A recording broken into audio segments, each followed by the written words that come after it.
I do believe that we as clinicians are having difficulty in our daily clinical practice deciding if patients are optimally treated. And we obviously want to advance beyond our already existing current measures that I mentioned and that every clinician nowadays really uses.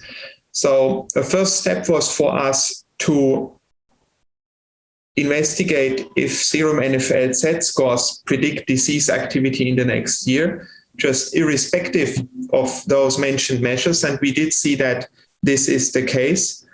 But we were also interested to see if this is independent of the mentioned conventional measures. And in multivariate models, including EDSS worsening in the previous year, having had relapses in the previous year, or new and enlarging T2 lesions, or number of contrast-enhancing lesions, having a one-step higher Z-score increased the risk of disease activity in the next year by 23%, and this was a highly significant finding. And further moving this concept forward, we decided that we wanted to also investigate specifically NEDA-3 patients, so obviously patients without relapse or MRI or EDSS activity in the last year.